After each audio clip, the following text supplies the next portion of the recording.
साथियों railway LP का paper अभी आपका 25 नवंबर से स्टार्ट होगा, 29 नवंबर तक पेपर होगा। उसके बाद फिर आपका जेई का, उसके बाद फिर आरपीएफ एसआई का, फिर टेक्नीशियन को, उसके बाद फिर कांस्टेबल का, फिर जो है एनटीपीसी का। इसी तरह पेपर ही पेपर है अभी रेलवे का। और अगर आपको रेलवे का एग्जाम क्रैक करना है तो उसके लिए साइंस आपको बहुत ही अच्छा होना चाहिए। साइंस जो है, साइंस का हर एक क्वेश्चन आपको पता होना चाहिए। आज के इस वीडियो में जनरल साइंस के मिक्स क्वेश्चंस का क्लास करेंगे, जिसमें पूरे 100 प्रश्न करवाएंगे। तो ये वीडियो आज आपको कंप्लीट देखना है, जिनका भी पेपर अभी आने वाले दिनों में होने वाला है। बिना देरी किए हुए क्लास की शुरुआत करते हैं, देखते हैं क्वेश्चंस। क्लास बिल्कुल सुपर फास्ट करवाएंगे, क्योंकि एग्जाम टाइम में आपको कम समय में पढ़ने हैं और ज़्यादा से ज़्यादा क्वेश्चन पढ़ने हैं। तो चलिए शुरू करते हैं। आप सभी से रिक्वेस्ट है, क्लास पसंद आए तो एक लाइक करना और अपने सभी दोस्तों तक इस वीडियो को जरूर से जरूर शेयर करना। देखिए पहला क्वेश्चन है, किस कारण एक माता पिता की सभी संतानें एक समान नहीं होती हैं? तो भाई वह कौन सा कारण है जिसके कारण एक माता पिता की सभी संतानें एक समान नहीं होती हैं? तो ऑप्शन नंबर सी, उपयुक्त दोनों। एक तो आनुवांशिक विभिन्नता और एक वातावरण की विभिन्नता, इन दोनों के ही कारण। आगे देखिए अगला क्वेश्चन है, क्वार्ट्ज किससे बनता है? देखिए क्वार्ट्ज की बात की जा रही है, क्वार्ट्ज किससे बनता है? तो साथियों क्वार्ट्ज जो है ना, ये सिलिकॉन और ऑक्सीजन के तत्वों से मिलकर बनता है, याद रखना। सिलिकॉन, देखिए ऐसे याद रखिए आप, ठीक है। क्वार्ट्ज जो होता है ना साथियों, क्वार्ट्ज जो होता है ये सिलिकॉन और ऑक्सीजन, सिलिकॉन और ऑक्सीजन के तत्वों से मिलकर बनता है। यानी इसको हम कह सकते हैं कि क्वार्ट्ज जो है ये भाई सिलिकॉन ऑक्साइड से बनता है। तो करेक्ट आएगा option number A, silicon oxide. चलिए आगे देखिए, टेफ्लॉन नामक प्लास्टिक का निर्माण किस यौगिक के बहुलीकरण द्वारा होता है? बहुत ही इंपॉर्टेंट क्वेश्चन है। देखिए टेफ्लॉन नामक प्लास्टिक का निर्माण किस यौगिक के बहुलीकरण द्वारा होता है? याद रखना, टेट्राफ्लोरोइथिलीन के द्वारा। मैंने फिजिक्स, केमिस्ट्री और बायो तीनों के ही क्वेश्चंस लिए हैं, जो कि आपसे पूछे जा सकते हैं। सारे क्वेश्चंस प्रीवियस ईयर्स के क्वेश्चन से, एक्सपेक्टेड क्वेश्चंस जो कि आपसे पूछे जाएंगे।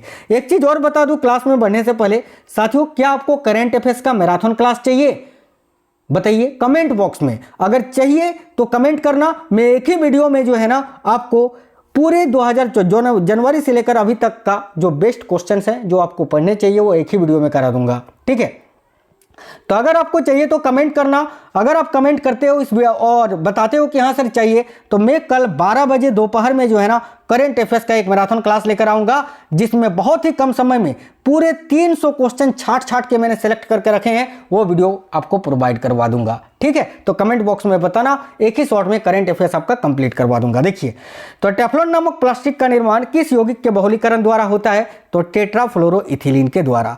चलिए आगे देखिए, नेक्स्ट है, जीवन की उत्पत्ति की दिशा में बनने वाले यौगिक कौन से थे? तो जीवन की उत्पत्ति की दिशा में बनने वाले जो यौगिक थे वो कौन कौन से थे? तो प्रोटीन्स तथा केंद्र अम्ल। करेक्ट आएगा ऑप्शन नंबर सी। ये क्वेश्चन आपसे डायरेक्ट पूछे जाएंगे, याद रखना। आगे देखिए, जीनों के साथ साथ वंशागति की परिघटना तथा पैतृक युग्मों को संतति में भी बनाए रखने को क्या कहते हैं? देखिएगा, इसको सहलग्नता बोलते हैं साथियों। ऑप्शन नंबर बी करेक्ट आएगा, सहलग्नता। क्यूरी किसकी इकाई है? तो भाई क्यूरी जो है ये रेडियोधर्मिता की इकाई है। यहाँ पर कन्फ्यूजन होता है और 99% बच्चे गलत कर आते हैं जब ये पूछा जाता है कि रेडियोधर्मिता का एसआई मात्रक क्या होता है। तो याद रखना, जब रेडियोधर्मिता का एसआई मात्रक पूछे तो आपको बेकेरल आंसर करना है, बेकेरल, ठीक है, बेकेरल। और अगर पूछे केवल कि रेडियोधर्मिता किसकी इकाई है, तो या फिर रेडियोधर्मिता की इकाई क्या है, तो क्यूरी, याद रखना है। ऐसा मात्रक पूछे तो बेकेरल, ठीक है। आगे देखिए, नेक्स्ट है, केलोमल का रासायनिक सूत्र क्या होता है? काफी अच्छा क्वेश्चन है ये। देखिए केलोमल का रासायनिक सूत्र होता है Hg2Cl2। Option number B correct आएगा, जो पारा और क्लोरीन से बनता है। उच्चतम वेधन क्षमता की तरंग कौन सी है? यानी इनमें से कौन सा तरंग है जिसकी वेधन क्षमता सबसे अधिक होती है? तो याद रखना, गामा किरण की। आगे देखिए, माइकोराजा सहजीवी संबंध होता है किसके बीच? तो भाई माइकोराजा सहजीवी का संबंध जो है ये किनके बीच होता है? तो याद रखिएगा, कवकों तथा उच्च पौधों के जड़ों के बीच। करेक्ट आएगा ऑप्शन नंबर बी, कवकों तथा उच्च पौधों के जड़ों के बीच। जलीय पारिस्थितिकी तंत्र में अपघटक के उदाहरण क्या होते हैं? काफी इंपॉर्टेंट क्वेश्चन है। देखिए जलीय पारिस्थितिकी तंत्र में अपघटक के उदाहरण क्या होते हैं? तो जीवाणु व कवक। ऑप्शन नंबर सी।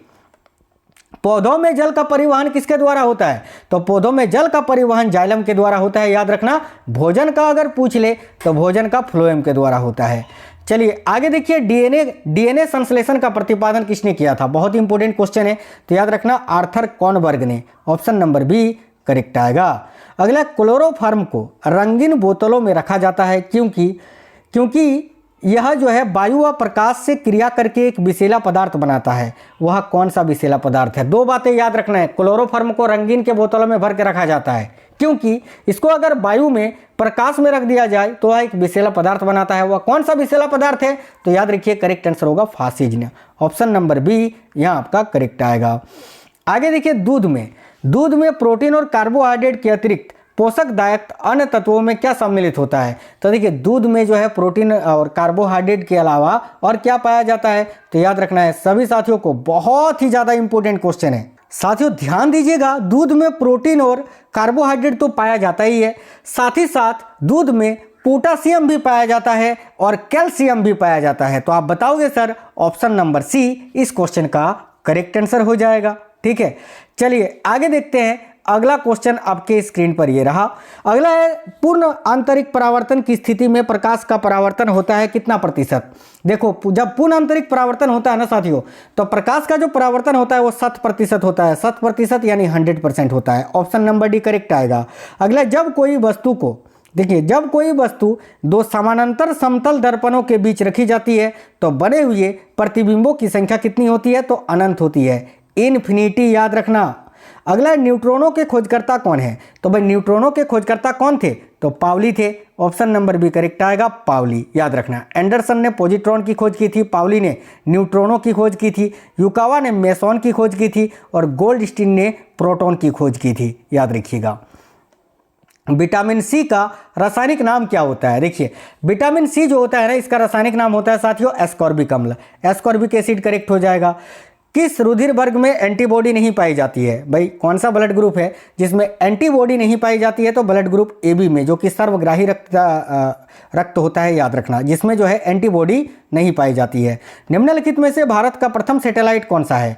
तो भारत का पहला सैटेलाइट कौन सा था? आर्यभट्ट था। ऑप्शन नंबर सी राइट होगा, आर्यभट्ट। कंप्यूटर प्रिंटर जो है ये किस प्रकार का डिवाइस होता है? देखिए, कंप्यूटर प्रिंटर जो है ये आउटपुट डिवाइस होता है साथियों, याद रखना, आउटपुट। अगला, प्रथम पीढ़ी के कंप्यूटर प्रयोग करते थे किसका? तो देखिए, जो प्रथम पीढ़ी के कंप्यूटर होते थे ना ये साथियों, वैक्यूम ट्यूब यानी निर्वात ट्यूब का प्रयोग करते थे। ये आपको याद रखना है, क्वेश्चन पूछा जाता है।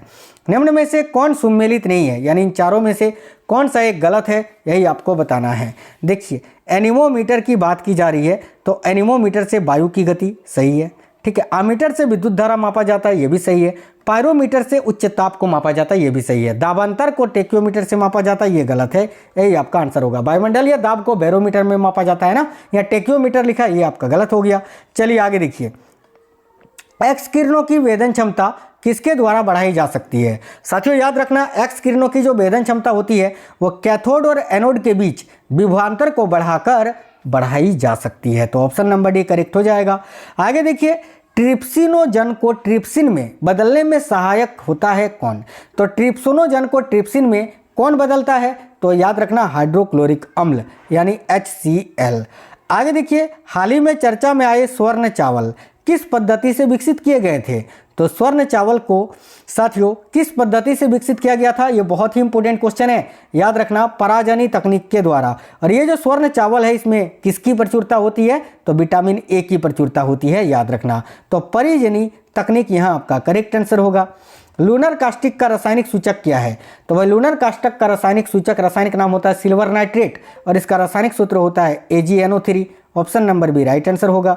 आगे देखिए, निम्न में से किसके अधपके मांस खाने से फीता कृमि मनुष्य की आंत में पहुंचता है? तो करेक्ट आएगा सुअर के अधपके मांस खाने से।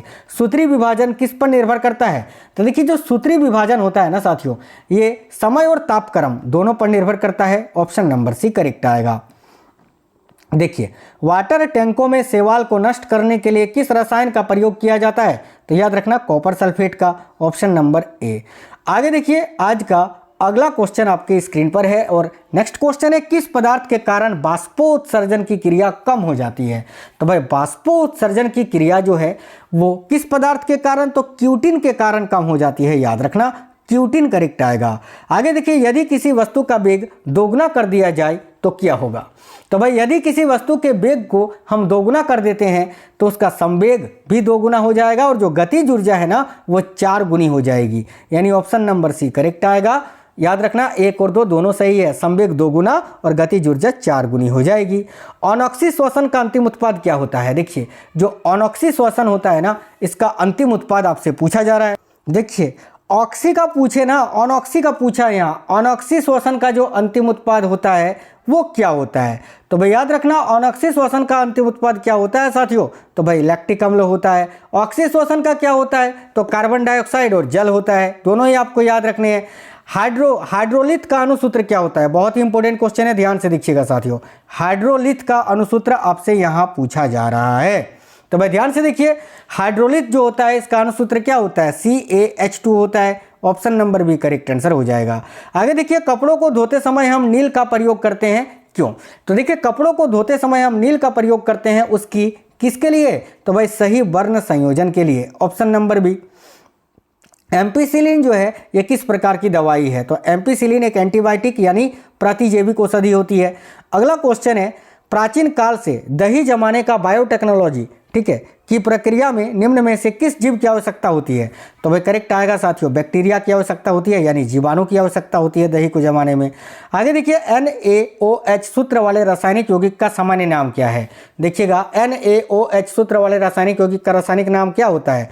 यहाँ सामान्य नाम पूछा है, रासायनिक नाम नहीं, तो इसका सामान्य नाम होता है कास्टिक सोडा। और सामान्य के जगह पर अगर आपसे रासायनिक नाम पूछता ना तो रासायनिक नाम होता सोडियम हाइड्रोक्साइड। ये दोनों ही आपको याद रखना है। आगे देखिए इथिलीन का IUPAC नेम क्या होता है? तो इथिलीन का IUPAC नेम होता है इथिन। Option number A correct answer हो जाएगा, इथिन यहाँ आपको याद रखना है। आगे देखिए देश का पहला कंप्यूटरीकृत गांव कौन सा है? तो भाई भारत का पहला कंप्यूटरीकृत गांव जो है वो आपका बेल्लानाड है, जो कि केरल में स्थित है। अगला क्वेश्चन है चांदी के पात्रों का काला पड़ जाना वायुमंडल में किस गैस की उपस्थिति के कारण होता है? यानी किस गैस की उपस्थिति के कारण वायुमंडल में चांदी जो है वो काला पड़ जाता है? देखो करेक्ट आएगा ओजोन की उपस्थिति के कारण। ओजोन यानी O3, ऑक्सीजन के 3 अणु। आगे देखिए यदि किसी पिंड को पृथ्वी से 11.2 किलोमीटर प्रति सेकंड के वेग से फेंका जाए तो पिंड क्या होगा? तो पृथ्वी पर वो कभी भी नहीं लौटेगा, क्योंकि पृथ्वी के पलायन वेग का मान 11.2 किलोमीटर पर सेकंड होता है। अगर इस गति से कोई भी पिंड को पृथ्वी के बाहर फेंका जाए अंतरिक्ष में तो वो वापस लौटकर नहीं आएगा, याद रखना। एक बार बराबर कितना पास्कल होता है? देखिए एक बार बराबर 10⁵ पास्कल होता है, ये आपको याद रखना है। Option number C is the correct answer. अगला किस गुणधर्म के कारण पानी से भरे बर्तन में डुबाई गई छड़ी मुड़ी हुई प्रतीत होती है? तो ये अपवर्तन के कारण होता है। नेक्स्ट है किसी द्रव का बाष्पीकरण होने से उसका तापमान क्या होता है? तो देखिए जब किसी द्रव का बाष्पीकरण होता है तो उसका तापमान जो होता है वो घट जाता है, घटेगा। अगला क्वेश्चन है मनुष्य में रुधिर क्षमता है कहाँ? तो मनुष्य में जो रक्त होता है वो कहाँ पर क्षमता है? तो याद रखना बोमेन संपुट में क्षमता है। ऑप्शन नंबर बी करेक्ट होगा। द्रव चलित मशीनें किस सिद्धांत से काम करती हैं? तो देखिए द्रव चलित मशीनें जो होती हैं वो पास्कल के सिद्धांत पर काम करती है साथियों। मोस्ट एक्सपेक्टेड क्वेश्चंस आपको करवा रहे हैं साथियों। ये आप लोग एक लाइक करते हैं उससे हमें मोटिवेशन मिलता है। लाइक करना, मैं एग्जाम से पहले बहुत इंपॉर्टेंट क्लासेस लेकर अभी आने वाला हूं, जिसको एक बार देखोगे क्वेश्चंस दिमाग में उतर जाएगा। आगे देखिए निम्न में से कौन सी एक यंत्र सामग्री नहीं है? तो भाई इनमें से कौन सी एक यंत्र सामग्री नहीं है? तो प्रिंटर, कीबोर्ड, माउस सभी यंत्र सामग्री है। प्रचलन तंत्र इसका यंत्र सामग्री यानी कंप्यूटर से कोई भी रिलेटिव नहीं है। तो ऑप्शन नंबर डी इस क्वेश्चन का करेक्ट होगा। प्रकाश संश्लेषण में विमोचित ऑक्सीजन उत्पन्न होती है किससे? तो देखिए प्रकाश संश्लेषण के दौरान जो विमोचित ऑक्सीजन है ये पानी के प्रकाशीय अपघटन यानी फोटोलाइसिस से उत्पन्न होती है, ये याद रखना है। ऑप्शन नंबर ए करेक्ट होगा। मिनीमाता रोग होता है किससे? तो मिनीमाता रोग कब होता है? जब जल में मरकरी का प्रदूषण फैलता है। करेक्ट आएगा जल में मरकरी के प्रदूषण से। निम्नलिखित में से किस अधातु में धातुई चमक पाई जाती है? यानी इनमें से कौन सा अधातु है जिसमें धातुई चमक पाई जाती है? तो ग्रेफाइट है ना, ग्रेफाइट जो कि विद्युत का सुचालक होता है। आगे देखिए बिल्कुल यहाँ पर ग्रेफाइट ही होगा आपका, है ना, ग्रेफाइट ही होगा। आयोडीन आपको आंसर नहीं करना है, ग्रेफाइट आंसर करना है। आगे देखिए नेक्स्ट क्वेश्चन आपका ये रहा स्क्रीन पर। पुराने चलचित्रों के रंगों को फिर से उभारने के काम कौन आता है? तो भाई पुराने चलचित्रों के रंगों को फिर से उभारने का काम कौन करता है? तो हाइड्रोजन पायरोक्साइड। याद रखना ये क्वेश्चन बहुत इंपॉर्टेंट है, हाइड्रोजन पायरोक्साइड करेक्ट आंसर होगा। लाइसोसोम कार्य करते हैं किसमें, तो देखिए लाइसोसोम जो होते हैं ना वो किस प्रकार से कार्य करते हैं, तो भाई अंतकोशिकीय पाचन में कार्य करते हैं। ऑप्शन नंबर सी करेक्ट आएगा। थर्मस फ्लास्क की आंतरिक दीवारें चमकीली होती हैं, क्यों, देखिए जो थर्मस फ्लास्क होता है उसकी आंतरिक दीवारें जो होती हैं चमकीली होती हैं साथियों, क्योंकि विकिरण द्वारा होने वाली उष्मा हानि को रोकती है वो। याद रखना थर्मस फ्लास्क की आंतरिक दीवारें चमकीली होती है क्योंकि विकिरण द्वारा जो कि साथियों विकिरण द्वारा होने वाली उष्मा हानि को रोकने में सहायक होता है। आगे देखिए नेक्स्ट क्वेश्चन देखते हैं। किस भाषा में, ठीक है, सर्वाधिक उपयुक्त डॉक्यूमेंटल संभव है, यानी कंप्यूटर का वो कौन सा भाषा है जिसमें सर्वाधिक उपयुक्त डॉक्यूमेंटल संभव होता है, तो करेक्ट आएगा कोबोल भाषा में। Option number B COBOL. परमाणु में प्रोटॉन रहता है कहाँ पर, तो परमाणु में प्रोटॉन कहाँ रहता है, परमाणु में प्रोटॉन जो है वो कहाँ रहता है साथियों, तो ये नाभिक के भीतर रहता है प्रोटॉन और न्यूट्रॉन, तो यहाँ आपका करेक्ट आएगा नाभिक के भीतर। ऑप्शन नंबर ए करेक्ट आएगा। आगे देखिए निम्नलिखित में से कौन सा एक भौतिक परिवर्तन नहीं है, देखिए जल का नमक में विलय होना भौतिक परिवर्तन है, जल का क्वथनांक पर जल वाष्प बनना भौतिक परिवर्तन है, बर्फ के गलनांक पर जल का बनना ये भी जो है भौतिक परिवर्तन है, लेकिन द्रवित पेट्रोलियम गैस का दहन ये आपका रासायनिक परिवर्तन है। यही आपका आंसर होगा ऑप्शन नंबर डी। आईसी का पूर्ण रूप क्या होता है, देखिए आईसी का जो फुल फॉर्म होता है वो क्या होता है, तो इंटीग्रेटेड सर्किट होता है। ऑप्शन नंबर सी याद रखिएगा। आधुनिक आवर्त सारणी में आवर्तों की कुल संख्या कितनी होती है, तो 7 होती है, और वर्गों की कुल संख्या पूछे तो भाई 18 होती है।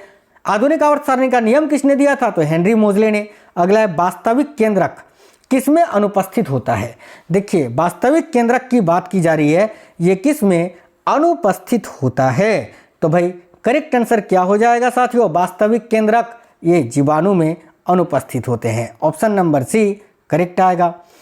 चंद्रमा पर वायुमंडल नहीं है, क्यों, देखिए चंद्रमा पर वायुमंडल नहीं है क्योंकि यहाँ जो है ना परमाणुओं का पलायन वेग उनके वर्ग मध्य मूल वेग से कम है, इस कारण। आगे देखिए जिस ताप पर कोई ठोस पदार्थ उष्मा पाकर द्रव में परिणत होता है वह कौन सा ताप है, तो जिस ताप पर कोई ठोस पदार्थ उष्मा पाकर द्रव में बदलता है वो होता है गलनांक। आगे देखिए निम्नलिखित में से कौन सा कथन सही है, तो इनमें से कौन सा कथन सही है, ऑप्शन नंबर डी में उपयुक्त सभी सही है। देखिए क्षार में जो होती है ना साबुन जैसी चिकनाहट होती है, सही है। क्षार लाल लिटमस को नीला कर देता है, ये भी सही है। सभी क्षार भस्म होते हैं किंतु सभी भस्म नहीं होते, उपयुक्त सभी। Option number D. बर्फ पानी पर क्यों तैरता है, देखिए बहुत ही अच्छा क्वेश्चन है, करेक्ट आएगा ऑप्शन नंबर बी। बर्फ का घनत्व पानी से कम होता है इसी कारण।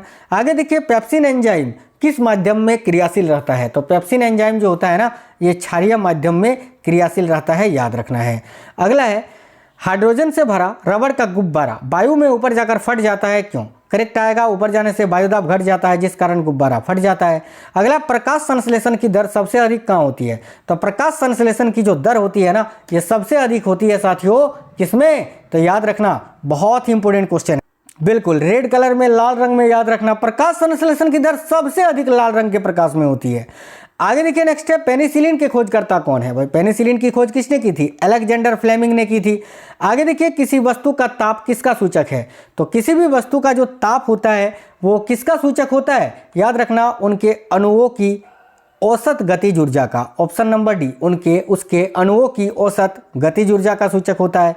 भारत में एल्युमिनियम उपकरण की स्थापना हेतु आवश्यक न्यूनतम मापदंड बॉक्साइड और किसकी उपलब्धता है, तो याद रखना विद्युत की। ऑप्शन नंबर बी विद्युत।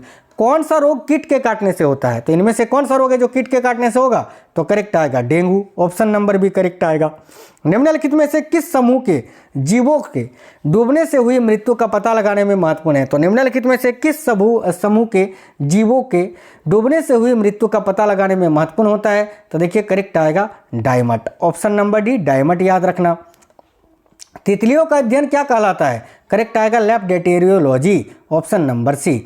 अगला एक परमाणु में 9 प्रोटॉन 9 इलेक्ट्रॉन, 9 प्रोटॉन तथा 10 न्यूट्रॉन है, तो उसकी परमाणु संख्या क्या होगी? तो परमाणु संख्या बराबर होता है न्यूट्रॉन प्लस प्रोटॉन की संख्या। तो भाई यहाँ पर न्यूट्रॉन की संख्या 10 दिया हुआ है और प्रोटॉन की संख्या 9, तो यहाँ पर द्रव्यमान संख्या जो है आपका 19 निकल कर आएगा। ऑप्शन नंबर डी करेक्ट होगा 19।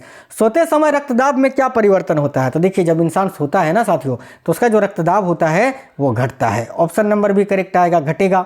मेंडल ने आनुवांशिकी के नियम कौन से पौधे पर अनुसंधान करके दिए थे?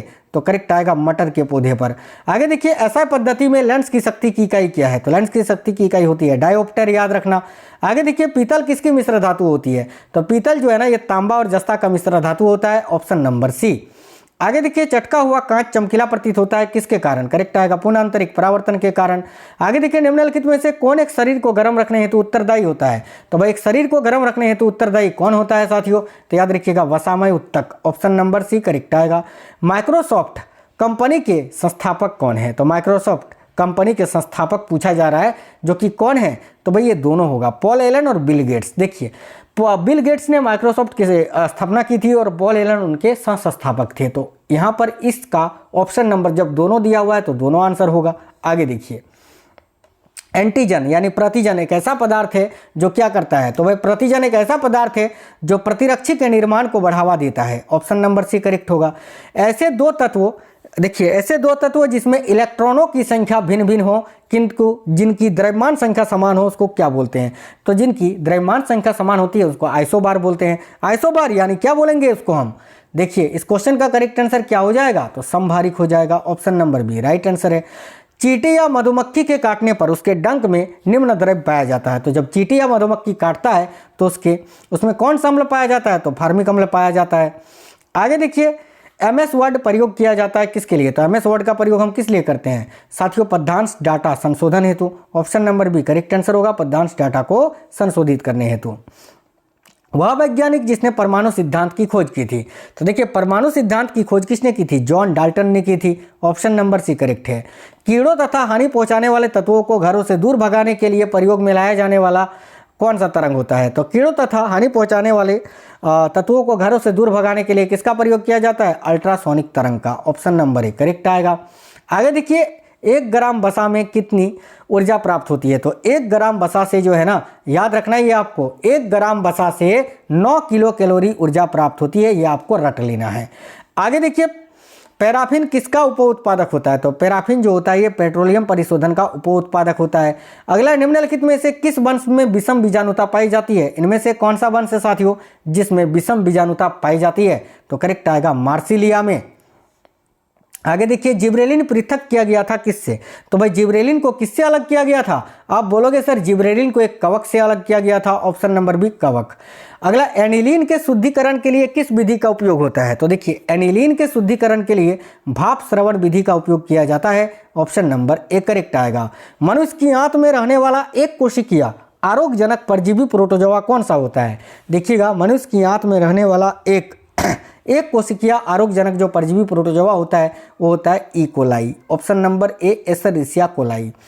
परागकणों का अध्ययन होता है किसमें? तो देखिए परागकणों का अध्ययन जो है पेलिनोलॉजी के अंतर्गत किया जाता है। ऑप्शन नंबर बी पोमोलॉजी में फलों का अध्ययन, फाइकोलॉजी में शैवालों का अध्ययन, माइकोलॉजी में कवकों का अध्ययन। आगे देखिए मानव निर्मित तत्वों की पहचान कीजिए। इनमें से कौन सा मानव निर्मित तत्व है? तो californium. Option number C correct होगा।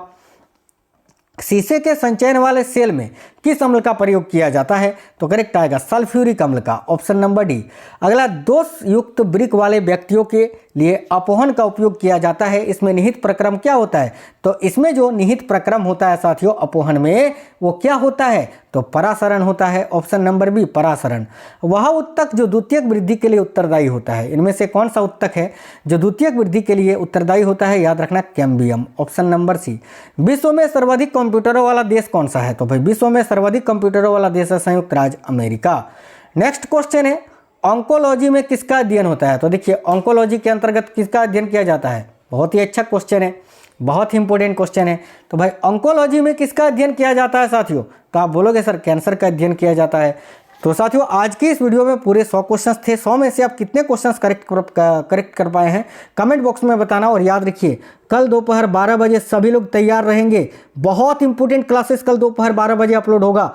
ठीक 12 बजे पूरे 2024 का करंट अफेयर्स एक ही वीडियो में समाप्त, वन शॉट में। पेपर से पहले उसको देख लेना, रेलवे स्पेशल, है ना। चलिए, तो वीडियो को एक लाइक करना, अपने दोस्तों के साथ शेयर करना साथियों, और इस क्लास को अपने सभी दोस्तों तक जरूर फैला देना। तो मिलेंगे आपसे नेक्स्ट वीडियो में, तब तक बिल्कुल स्वस्थ रहें। जय हिंद, वंदे मातरम।